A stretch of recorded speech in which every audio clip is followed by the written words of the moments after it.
Hello, everyone, and welcome to another episode of the BAME OT UK podcast. Today, we're going to be talking about the student and newly qualified journey of people from a BAME background. The discussion is going to cover a wide range of topics, and hopefully, you're going to find that interesting. So, I'm going to let our participants introduce themselves. Let's start with you, Lorraine. Thank you. I'm Lorraine. I'm currently an occupational therapy assistant practitioner, but I've just been newly qualified. So I'm due to start my Band 5 OT role in January next year. Hello, I'm Yasra. I graduated in occupational therapy in 2024.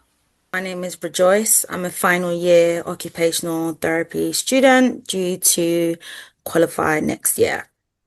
Hi, my name's Phoebe. I am a third year occupational therapy student, currently on a role imagine placement, set to graduate next year summer.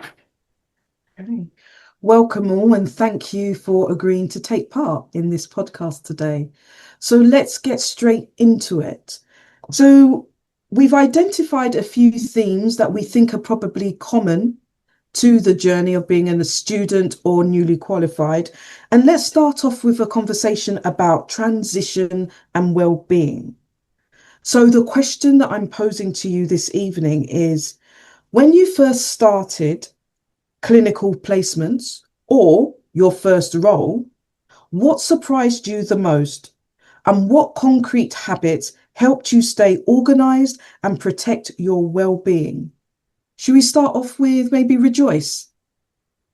Yes. So I think my first clinical practice placement was, I believe, sometime in April 2023 or 4. I can't really remember. It feels like such a long time ago, doesn't it? It flies by so fast. It was a very short placement. So it was a 4-week placement.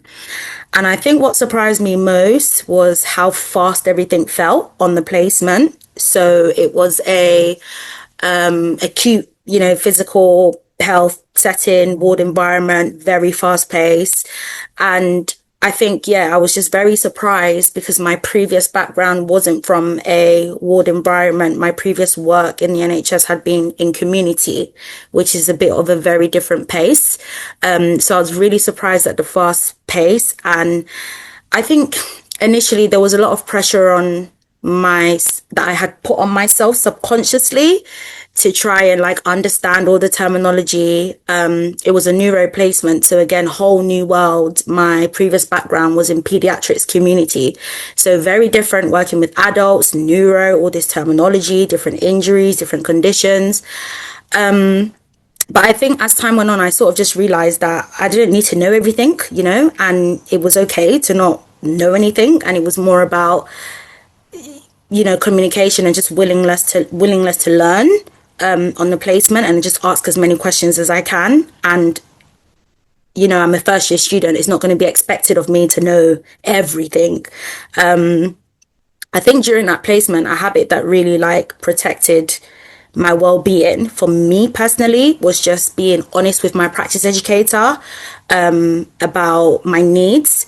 So when I say needs, I'm referring to, me being neurodivergent and having ADHD and dyspraxia. So it was very important for me to be open with her and let her know, these are the adjustments that I'm going to need, around sensory things like noise and needing just quiet time, maybe at the end of the day, to just gather myself, gather my notes, gather my processing.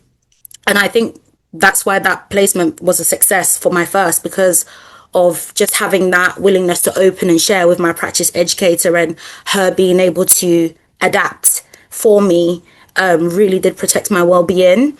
I would also say just using small routines really helped me stay organized. So, things like, having a notepad, a pocketbook notepad, and writing my top tasks for the days, or, during MDT meetings, listening out for certain jargons and certain words and writing that down to remember to go and Google it at the end of the day of what does that mean? And just checking myself whenever I was feeling overwhelmed, recognizing that, and asking for a break or asking for a quiet moment, to just step away and just regather myself. And I think, that's just what made it more good for me, especially at the beginning, that transition from student being in lectures to going into your first clinical placement. Definitely, that was a lot for my experience. Yeah.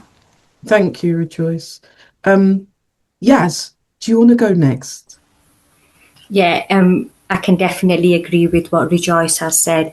Very, very similar. I was mainly very surprised in terms of the environment, how everything quickly moved and how the communication and teamwork influenced in terms of patient care and everything.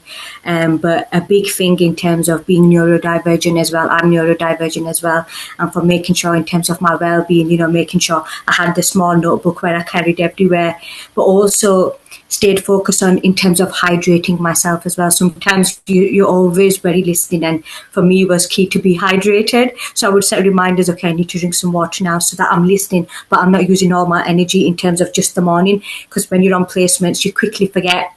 You've also got the afternoon, which is much as important as much as it is with the which is the morning as well. So it's just about in terms of staying focused, in terms of managing your stress as well, because it can be very stressful, especially when you hit your final placement. You do need to hit those core sort of elements of your HCPC guidelines that sort of are set out, especially your behaviours that you've got to meet as well. Your 7 CP, the 7 sort of scores that you have that you've got to meet as well. So making sure you're focusing on that. But yeah, it's very, very much the same as Phoebe. Thank you. Thank you, Yas. Lorraine, do you want to go next? Yeah, sure. I'm going to change the vibe a little, because what surprised me the most, and if I just put it into context, I was coming from an environment where I was very supported at work. And obviously I'm looking forward to my first placement. And unfortunately for me, I entered into a bit of a toxic environment. And I say that because that placement that I had is no longer there anymore, because somebody else went in and had a similar experience. So it wasn't just about me, it was just about the environment. So basically what surprised me was the fact that I wasn't held well as somebody coming into an environment to learn, but just got caught up in whatever else was going on in the team, which stemmed from like the manager, who was my practice educator, and obviously other team members had their own issues. I was just basically in a situation that didn't support my learning. And it really surprised me. And I was so upset, and I could have taken it further, but I chose not to, purely because I had to see them people again the next day. So, yeah. But my other placements after that were fine. So for me, I had to obviously protect myself. I just stayed very organized and on task. I knew what I needed to complete in terms of the competencies, all your learning objectives and all your goals that you need to attain. So I just made sure that I had my weekly planner. I'd find out anybody else in the sort of team that I could shadow, because some people weren't allowing me to shadow them. There's a whole host of things going on with the placement. It was just unfortunate for me, really. So I just tagged on where people were supportive, you could say. And yeah, I got through it. But it was a 7-week placement, but it felt like a whole year. So if you're not really enjoying it as best as you could, it just felt really, really long. But, I got involved in the peer support. That was good. And I did a lot of things external to the team as well, in terms of shadowing other people, so I could gain experience and tick off those competencies as well. And I made sure that, I took my breaks, and I got involved in things that are a bit more pleasurable as well. So it made sure that my journey was nice for that first placement, even though it was shrouded by not so good stuff as well. Yeah, and I think that can be quite difficult, can't it? Because the NHS for so many people is kind of like, this temple. And then you're finally, like, oh, I'm going to be part of the NHS. And then to go in there and find out that actually sometimes the people within the NHS have their flaws, have their difficulties, and Yeah. It's meant to be this supportive, nurturing, caring environment. And then if you come Yeah. to a place that isn't like that, that can really rock your kind of faith in what you're doing, whether you should be, you know, is that the kind of environment you want to get into? So placements are so important in terms of, I think, guiding people's, it kind of sets the tone for the Yeah. rest of your placements or for the rest of your career, particularly if you want to stay within the NHS. And that can be really difficult to kind of, come to terms with, that actually, they're just as fallible as any other work setting. Yeah. And that's the big realization. Yeah. Yeah, but good thing is that everything else after that was great, all my placements. So it didn't put me off. It just made me realize that this is how it is out there in the workplace. So, just take it for what it is, Yeah. Yeah. Thanks for that. Phoebe, what works for you? Yeah, so my first placement, I was actually in a children's social care setting for a local authority. And if I'm being honest, it was a really, really great placement. The staff were really welcoming and, they took me under their wing straight away. The one thing I would say that really surprised me just from my working year background, so I've got experience in in home care, sorry, and hospitality, was the lack of diversity. I realized quite quickly that I was the only ethnic minority throughout the whole service, including children's and also the adult OT teams. I wouldn't say it changed how people treated me because I definitely felt included throughout my whole time there, but it was something that I definitely noticed and honestly didn't expect just because prior to me going into university, I had obviously conducted research on like occupational therapy, looking at different services, and I was seeing quite a lot of ethnic minorities within occupational therapy, but getting to that placement, I didn't see anyone that looked like me. So I would say initially it kind of threw me off. However, like I said, the staff were amazing. They didn't treat me any different. So that was great. What kept me grounded was routine and the support. So I had two placement educators who would check in on me every morning and at the end of each day. So that kind of just created a really safe space for me to ask questions and not to feel like I had to pretend like I knew everything, because at that stage I didn't know anything, or not anything, but I didn't know as much at that stage. I also kept a journal, was just writing down things that I did on a day-to-day basis, like what I learned, and also including my reflections. But mainly note taking definitely helped me stay organized and really supported my learning throughout that placement. Okay. There's something there, isn't it, about being the only one in Yes. any kind of situation, whether that's work, it could be personal or whatever. And irregardless of whether it's a disadvantage or, how people treat you, you still feel it. Yeah. People can be welcoming and everything, but actually the fact that you may be, let's say, the only woman in a place or the only person of color in a setting, you still kind of feel it. And there's something about, there's obviously something about needing to feel connected to others who may instantly understand something of your background, and that can be a lonely place if you're not resilient enough to kind of still navigate and negotiate your way around in that setting. So, I find that interesting because often, sometimes it is you're the only OT in a setting. And if you're the only OT and you're from a BAME background, that can sometimes be quite complex. And I think it definitely gets you to toughen up quite early on. But it's sometimes it feels like we shouldn't have to. We should be able to walk into a place that is fairly diverse, depending on the location, and not feel like, okay, there's something about putting a bit of an armor on in order to get through that day. Even if it's quite a nice, welcoming environment, there's always still something there, I find, that you're not quite fully yourself. I don't know if other people feel like that, but that is something that I can sometimes, I feel if I'm walking into an area and I'm the only woman of color, and you're like, okay, you start thinking about, okay, what kind of behavior, what other things, what undercurrents are also going on, and hopefully there isn't anything, but it's something I think we always have to be aware of anyway. Interesting you say that, because one of the placements that I did go on was in an area where you could say it was considered quite predominantly white, and the team were predominantly white.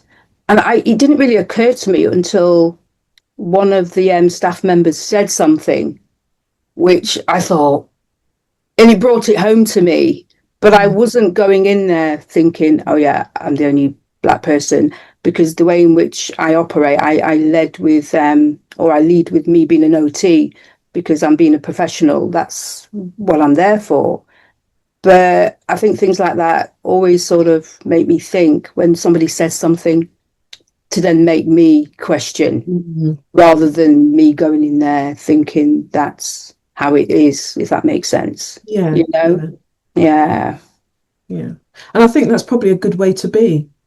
You're obviously, you know, confident in your professional definitely capacity, and definitely. And why wouldn't you? Be? That's ideally the way that we should all be able to move through the world, or when we're at work, that actually the first thing that should be noticed about you is your profession and the job you do and the knowledge you have, rather than anything else that might add to the mix. And I know we've got a question a bit later on about, you know, how do we bring culture, our cultural backgrounds and things into our workplace and who we are, and is there a benefit or not? And we'll get to that later.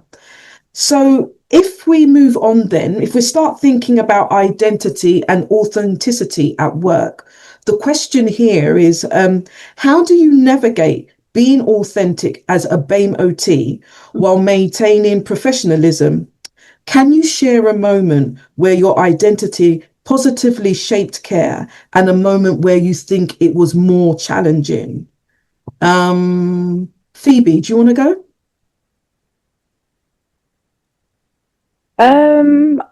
I can't really say as of now that I've had any sort of challenging moments being a BAME OT. But what I can say is that when you are the only BAME within a workplace, it does make you feel more aware of yourself.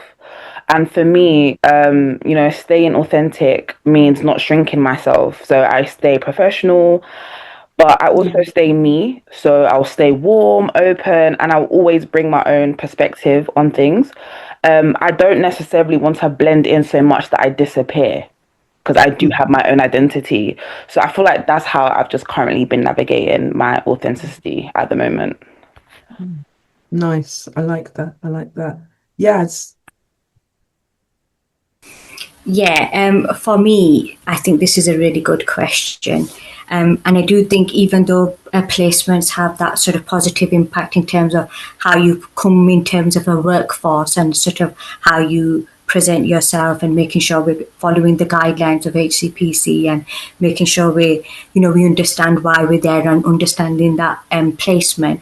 I think there was a more of a challenging moment for me occurred during one of my placements when an issue related to like cultural understanding and unconscious biasness arose. It sort of happened around the time of Eid. So it's a celebration what Muslims sort of celebrate. And I assumed that being on a 6-week placement that I would be able to sort of request a day off. And if it was communicated clearly, I'd sort of get the day off. But when I sort of asked for the day off, it was a bit like, at the time, the educator was a bit like, oh, well, we've got this thing to do this day and we've got this thing to do this day. And at this time, this would happen, at this time, that would happen. So I was a bit like, oh, well, can I not have the day off? Because it's the first week of practice placement. I'm here for another 5 weeks after this week. And, I just would have thought it would be okay to sort of ask for it off. Even though they said towards the end, yeah, you could have it off, I just felt as though I had to be in on that sort of certain day. So I ended up coming on Eid day. I was really upset about that I sort of had to come in on E-Day. You know, I was really upset. It took a lot out of me to go out of my house and to go. Luckily, I was able to just conduct a half a day, but I did find that quite difficult. And I just made sure that my actions aligned with the HCPC standard. I communicated this later on with the university and with the and with the educator, and I just sort of wanted to understand in terms of, you know, how sort of practice and policies and procedures sort of aligned with this, you know, in terms of having religious holidays and what it meant for me as a student to be on those practice placements and ask for their day off. So I think that was something that I was actually quite taken back with, really. And it was a moment that I did find that quite challenging. But I think with me being so resilient and remembering, you know, sort of where I am and who I'm representing, sometimes when you're on placements, you're not just representing yourself as an individual, you're sort of representing an institution that you come from. You sort of bring in that in terms of your values and your beliefs, and you're just thinking, okay, it's a day, let's go do it. We can have a celebration later, but, you know, it's just something that I wanted to understand. Where's the policies that in terms of change like that? What can our next time when a student is celebrating Eid and sort of going on placements, and if they're asking for that day, you know, what is it in terms of our policies that we have for the university and for the practice placement where you can sort of ask for a day off, or, you know, what does it entail? But at the time it was very upsetting and quite challenging. Yeah, and being a student, there's that power dynamic, isn't it? It's not easy to ask for, you know, for things that, you know, and to speak up. And it's something that you do need to kind of learn as the placements go on, to kind of show that you've got that confidence too, because there will be a time maybe in your career where you will have to speak up and potentially challenge something, or, you know, get into a negotiation. And the sooner you learn that as a student, the more, I suppose, confident you feel, and it leads you to a better place when you go out into the world of work. Indeed. Rejoice, what's your experience been? Yeah, I think, how do you stay authentic while remaining professional? For me, I think personally, coming into this journey into the OT world, I think because I already somewhat had working background experience, I had encountered all the challenges of struggling to stay authentic in the workforce prior to coming into study as a OT. So for me personally, during all my placements so far, I have learned that I can show up as myself without needing to perform a different version of professionalism. And I've been privileged in a sense that so far, most placements that I have encountered, I have been able to just show up as myself and not have to mask. However, I say that to say that's not masking myself as a Black woman, but often masking myself as a Black neurodivergent woman.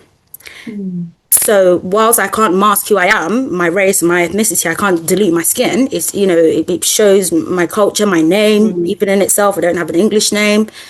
I think my challenges has come from masking me being neurodivergent and how that is perceived. Because often, you know, how neurodivergence is perceived in women, particularly our white counterpart women, is very different compared to an ethnic woman, a brown or Black woman. And I think that's what I've really struggled with, you know, struggling to expose the chaos in my mind that is going on because I may be judged. I may be perceived as not having it together. So having to mask that in terms of identity for me. But if we're talking on a racial and cultural element, I think my identity often has helped me build quick rapport with families. I can even give an example, actually. I recall my first placement in my neuro placement, and again, similar to what Lorraine was saying, but on the different counterpart, I was in a hospital that was quite diverse. Staffing was quite diverse.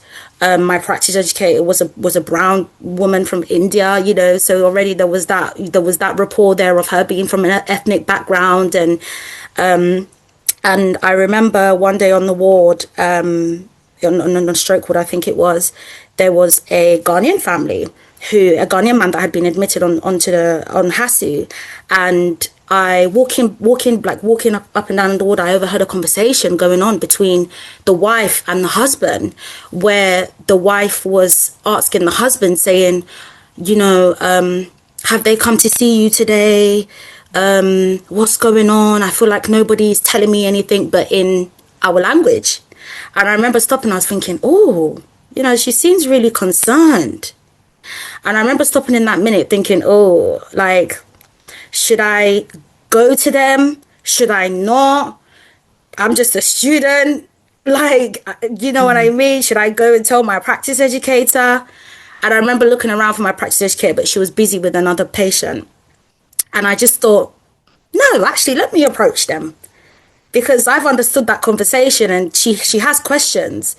So I've approached them, and I start speaking Twi.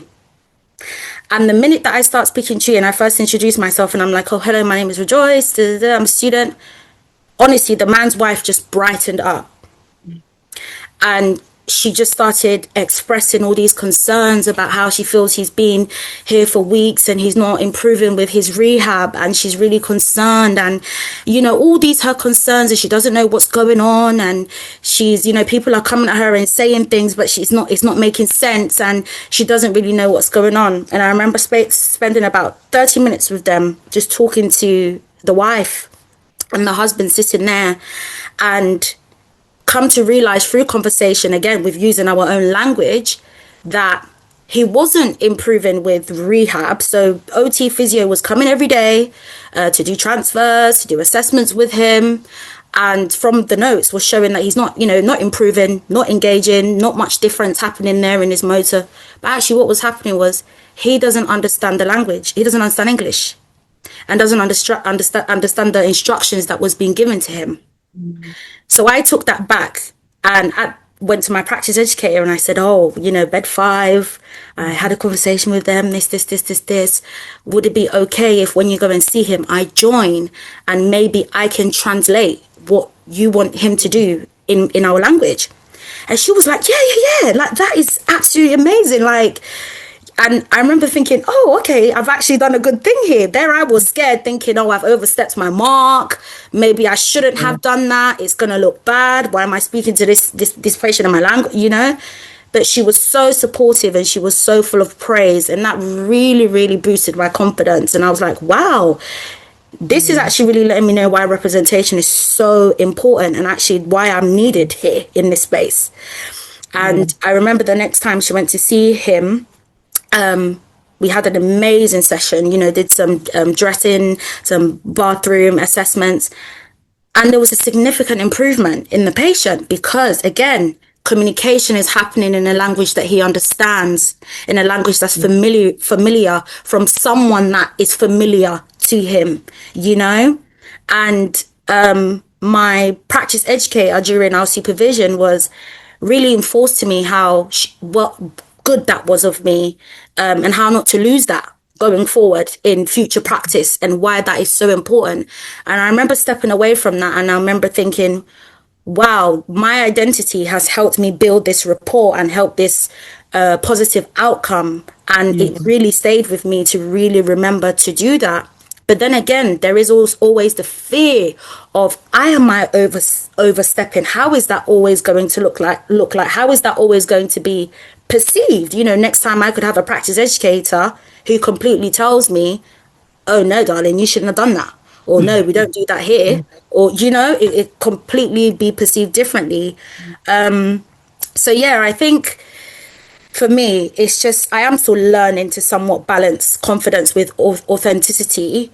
But then again, to also trust that my lived experience as a Black woman, as a Black African woman, as a Black neurodivergent woman does bring value.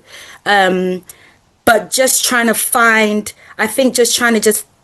balance that confidence, really, you know. And it's all dependent on the context and who you come across, and some spaces allow you to show up freely, some spaces doesn't. And it's just really hard, especially when you are a student, because again, like you said, Joe, it's that power dynamic. I'm a student, you are the staff, you are the practice educator, you know, you are grading me, you are assessing me. I don't want to do something that's potentially going to jeopardize how you assess me or whatever, you know. So yeah, that's a bit of my experience. That was a lovely story, really affirming. And I can also remember, you know, situations like that, you know, as a qualified OT, where, you know, you come across somebody and you can see other health professionals trying to get information, and immediately you clock it that, yeah, that's not going to work with that person. That's the way you've approached them, or the question, or the way you've asked the question. You can see that they're not getting it, and you know what you would need to do in order to build that rapport. And so I suppose this is what we're all working towards, isn't it? That eventually the workforce is diverse enough that actually, whilst we're there, it's not just that, okay, BAME OTs only relates to BAME, you know, patients or client service users, but actually our presence means that we are able to spread that knowledge to our colleagues. So whoever is dealing with that person has the knowledge that we've passed, that actually the next time try this and this, you know, that actually the sharing of information amongst the MDT becomes something that is not sometimes combative, but actually we're keeping the person at the center, as we should do as OTs, and this is what's going to benefit them, you know. Hopefully we will, you know, one day get to a place like that. Lorraine, what are your thoughts? Some of the stuff I could definitely echo with you, Rejoice, seriously. Just to add to that, really, I mentioned that I lead with obviously being an OT, and obviously I adhere to the, you know, the different practices. And, you know, when it comes to like adhering to RCART and HCPC, that's definitely there first and foremost. But I am aware that, yes, I am a Black female, and there's going to be some things about me that I can bring to the table. So it just depends on the circumstances. So I'm very into food.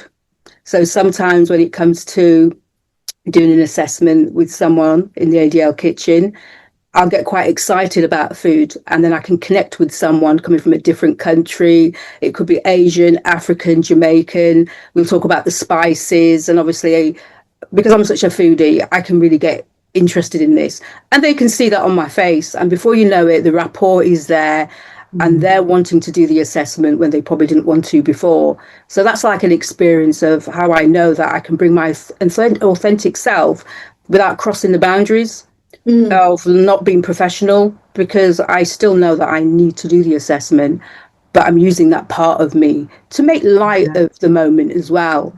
And I more or less do that all the time. And like I says, I haven't gone into my band 5 position yet, but I will bring that to my next role because I know it actually works. So I'm quite open and happy about the fact that I can do this now and it's not worked against me. You know, there may be somebody that is coming in from Jamaica. I might drop a little patois in there, and then they'll look at me like, ooh, and then we'll have a bit of a laugh about it. But it's like, okay, this is my role. This is how I'm here to support you with your recovery. And they know that, okay, she's the professional, but at the same time, I like her. Yeah. So they're more likely to adhere to some of the things that you would like them to do in order to support them with their recovery. So I'm very conscious of when to use things, but I'm not taking anything away from myself, like I'm being false. It's when it's appropriate and when it's meaningful and when it will help the situation. I'm not just being that way to be, I don't know, make a friend or be overly friendly. It's not about that. It's about moving them forward in terms of ensuring that when they leave hospital, they can now do X, Y, Z. You know, their skills will be developed. They feel more confident. They feel better about themselves. They feel life is worth living, that sort of thing. Yeah. So I do feel I've got the balance right, No one's told me anything otherwise, and nothing's come back to me. So I do feel like I'm doing a decent enough job, and I will carry that through as well. So yeah, I'm pretty happy about that. Okay, that's really Yeah. good. I suppose what we eventually want is for once you're qualified and you've got maybe a few years or whatever under your belt and you become the practice educator, if you carry on having that same authenticity Yeah. within your practice, and then the next generation of BAME OT students see that, then, Yeah. we're just confirming to them that it's okay to bring the whole of yourself. I remember when I was my last placement, which was a mental health placement, and my practice educator was very much against, using yourself, which is what we're talking about, Yeah. where you bring a part of yourself and you might reveal something because there's a connection there and it facilitates the intervention type of Yeah. thing. But I've Yeah. always been of the point that, of the opinion, bring the whole of you to what Yeah. you're doing, because Yeah. that's where you build connections. That's where, when you're authentic, it's like, well, this person is being real with me. Rejoice, what do you want to say? Yeah, I definitely agree with you, Joe, definitely about that. And I think more importantly, in the space of mental health, the reason why I say that is because I've had a mental health placement myself, but the reason why it's so important is because especially already within ethnic minorities where there's so much stigma on mental health, we often don't talk about it. We don't talk about our experiences. There's not a lot of education on it. It's so important in settings like mental health when there is a black or brown OT who maybe has a patient on their caseload that is black or brown. Bringing yourself, because to have those conversations and for even the service users to see that it's okay to have these conversations about whatever they're feeling or experiencing, and they're not being judged, and it's normal within our community, and it's normal for members of our community to struggle with mental health issues. But often I've often witnessed, it's not being done to myself, but witnessed similar with what you're saying, where other students who have been on placement within a mental health has been told to rein it in. Don't bring so much of yourself. And I've always just wondered why. I remember being on my mental health placement, and there was, a black girl who was also doing her placement on one of the wards, and I think it was a PICU ward, and she wanted to do some activity, like a group activity session, and two service users who were black males, they requested for music, and what they basically said, we don't want the usual the radio, we want to play some music from YouTube, and the music that they wanted was like rap and grime. That's what they wanted to listen to. And the student who was on placement said that she was asked everyone in the room, it was about 6 people in the room, is everyone okay with this song choice? And everyone was fine, fine with it. But her practice educator told them, was like, no, you shouldn't have allowed that, this. And I remember just thinking, wow, why would you shut that down? Why would that not be a good thing, when in fact the aim of these group sessions are to facilitate engagement? That's the core of what we're doing, engagement, and see how social communication, they're socializing, they're doing all these things. And if playing a music that's familiar to the culture and to these service users is what's going to facilitate that, what's wrong with that? But seeing how actually, there was a practitioner who said no. So it happens, but I think it's something that really, really, really needs to be talked about, and maybe just kind of, especially in this area of mental health, because of where I saw it, that we should be allowed to bring ourselves if it means it's aiding in a positive outcome. Of course, if it's aiding in a negative outcome, I understand, but if it's aiding in a positive outcome, why not? So I just wanted to touch on what you was just saying there. Yeah, that sounds like another podcast in terms of the whole mental health type thing. This discussion and working in it, and cultural identities. And for me, mental health, I thought ethnic minorities are, we know we're overrepresented as in terms of patients, clients within those services, although we don't have that same representation within the general population. And again, when you mention, Rejoice, about, cultural beliefs, spiritual beliefs, you will often find somebody from a BAME background, if that is part of how they grew up, that those kinds of beliefs will be, whether it's religious or it might be just spiritual or cultural, they're likely to be quite prominent within their upbringing. And so for me, it's always been around, when people say they hear voices, and how some people may view that as, are they experiencing psychosis, wherein actually in a different whole cultural community, the whole thing around hearing voices, sometimes it's more accepted, or actually, the translation from certain languages into English, it comes out, the closest you can translate it into is hearing voices, but it doesn't literally mean that. And how people can find themselves in situations because of this mismatch in terms of language, because you don't get direct, translations. But that's a whole nother podcast that maybe we can do at some point. But yeah, it brings up a lot in terms of being authentic at work and feeling comfortable to do that.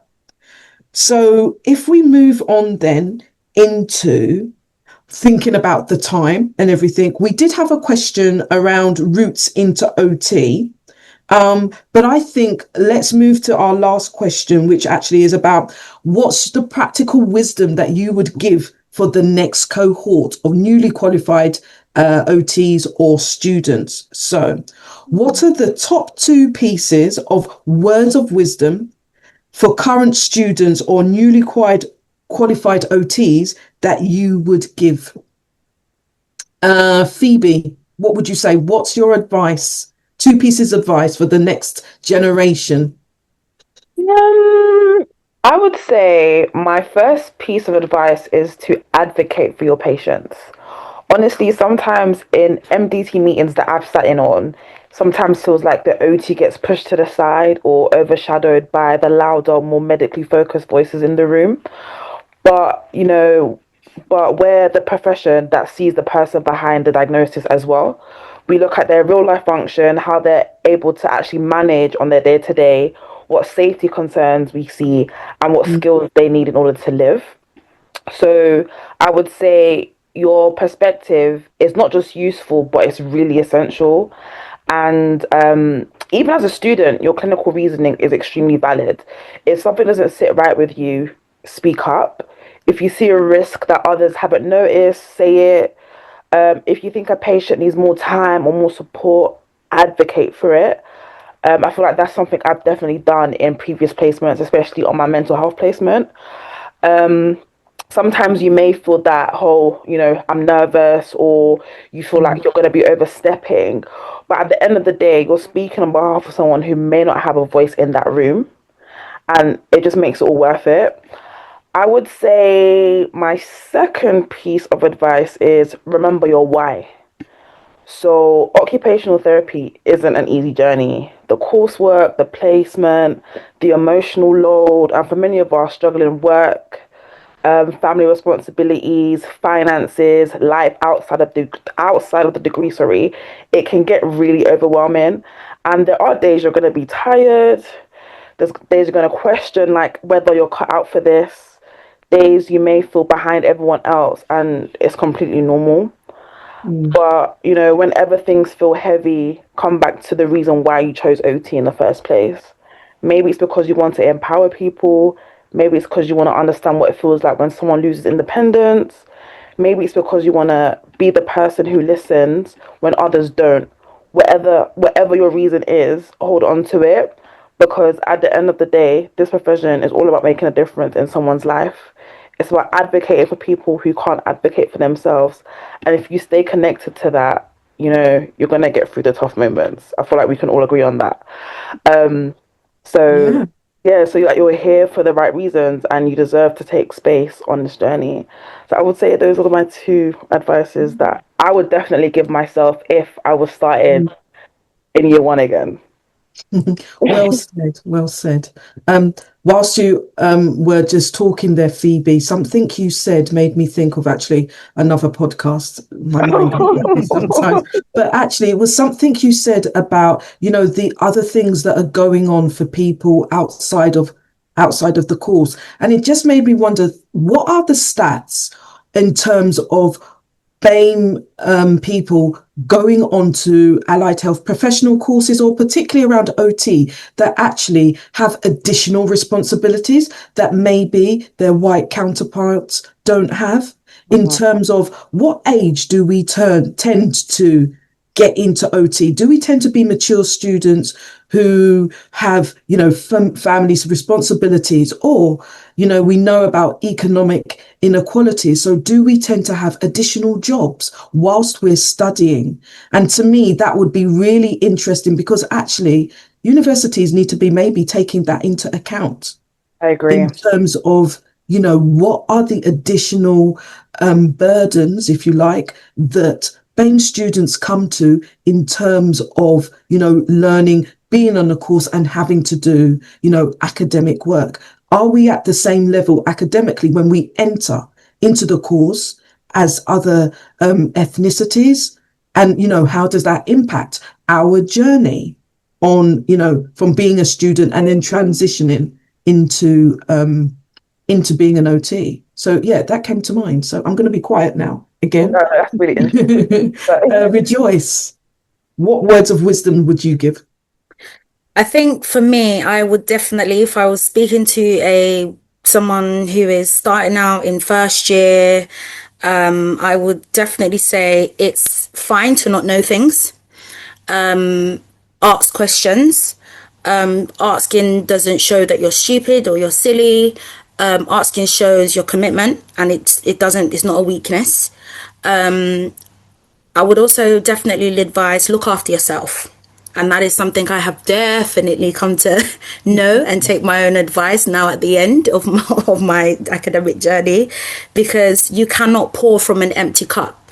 You know, like Phoebe said, a lot of us come in as mature students and we've got a lot going on. We've got personal things going on. You know, we've got family working, all these things going on. Some people have children. So definitely look after yourself. I would also definitely tell, you know, someone who's just starting out, trust your journey. You're not behind.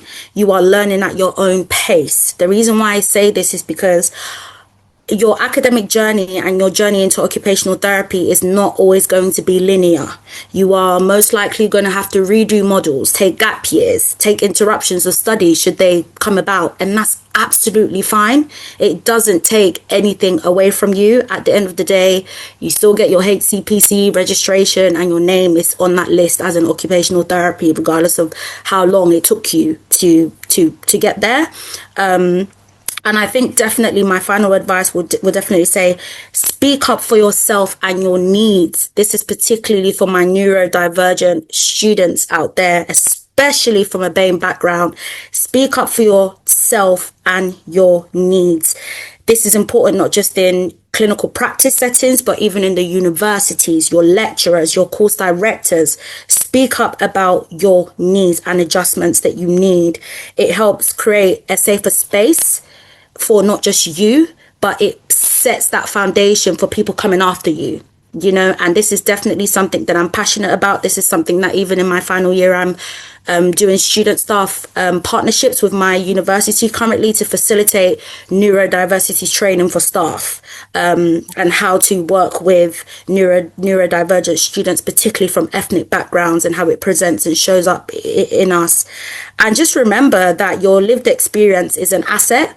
And it strengthens your client-centered practice. So this could be lived experience, whether you are lived experience of having mental health issues yourself in your personal life and coming out of it, lived experience of sustaining injury and you recovered from that injury, lived experience of even seeing your loved one have an occupational therapist, you know, and that's what inflicted your desire to go into this. Your lived experience is definitely an asset, and those are definitely not my words of wisdom that I'd give to any new students or any new OTs or anyone even wanting to even learn what OT is and get into this field, definitely. Thank you very much. Wow, very passionate there. We thank you for that. Yaz. Yes, definitely mirroring what both Phoebe and Rejoice have said.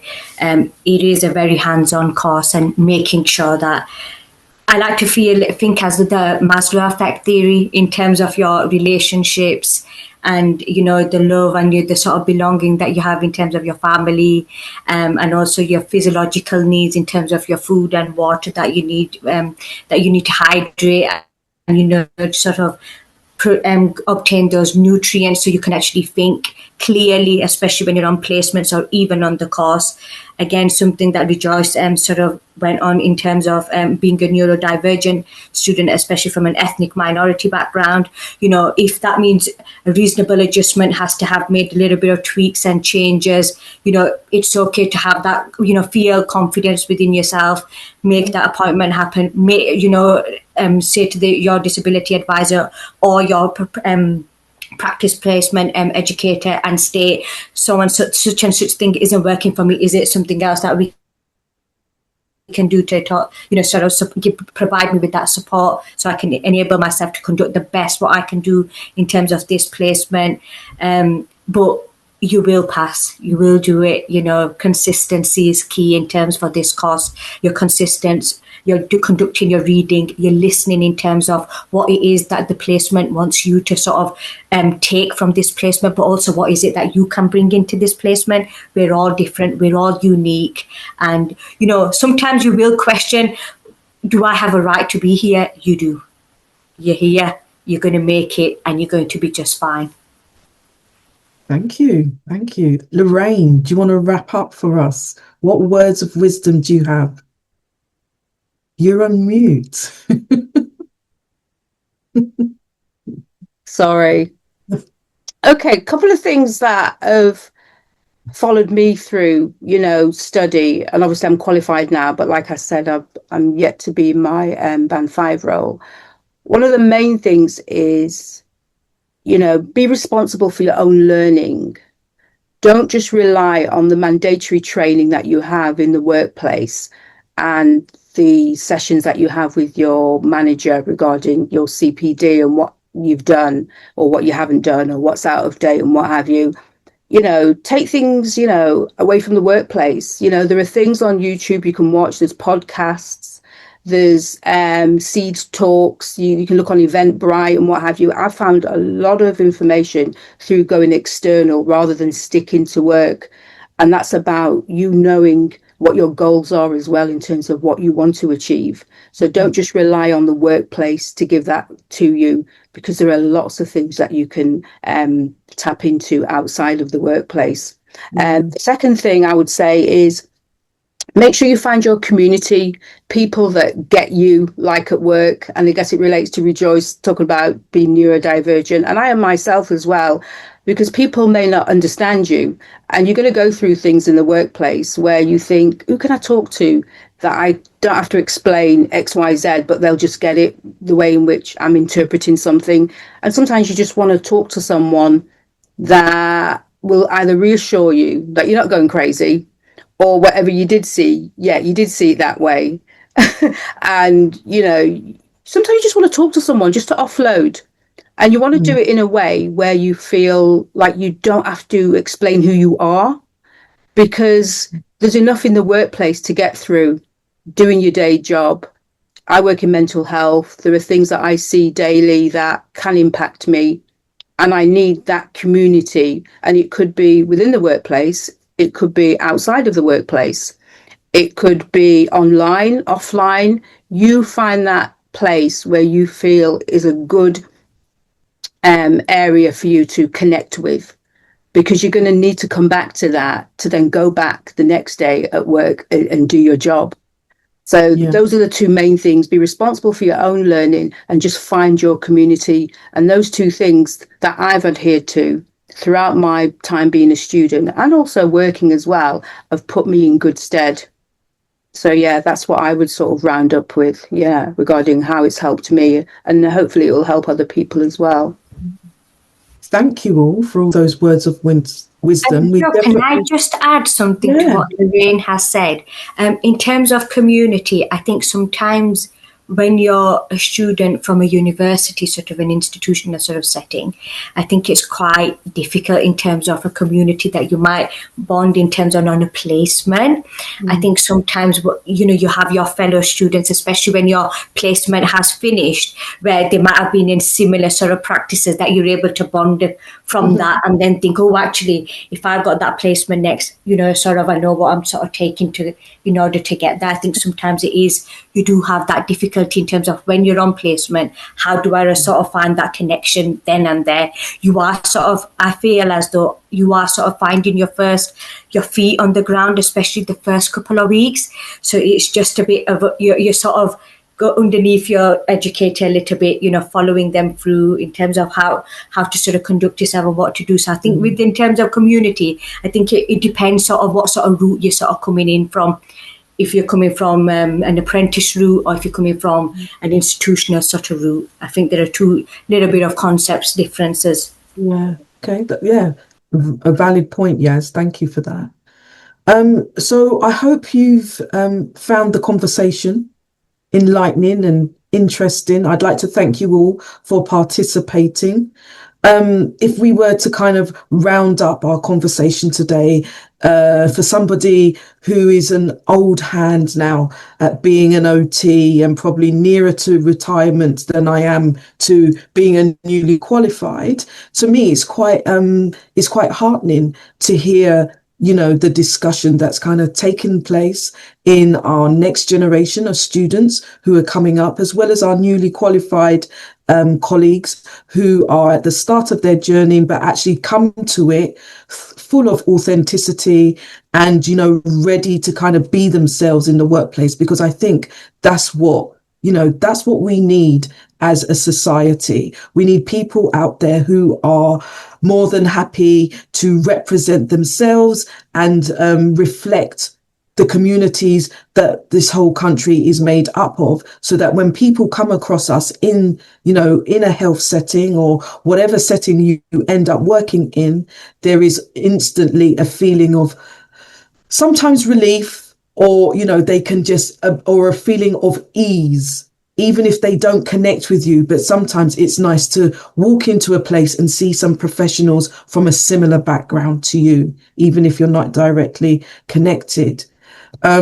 So I would say that our parting words are onwards and upwards, and carrying on being you, because, we're good. And like somebody said before, we belong. It's about belonging, and we have a right to be there. And let's hope the journey gets easier and easier for each generation as they go through it. So I'd like to thank everybody for watching this podcast. If you liked it, please give us a thumbs up. Come back for more future episodes. Today has already generated some more ideas, so hopefully we'll see that in the future. And comment if you liked it. See you soon.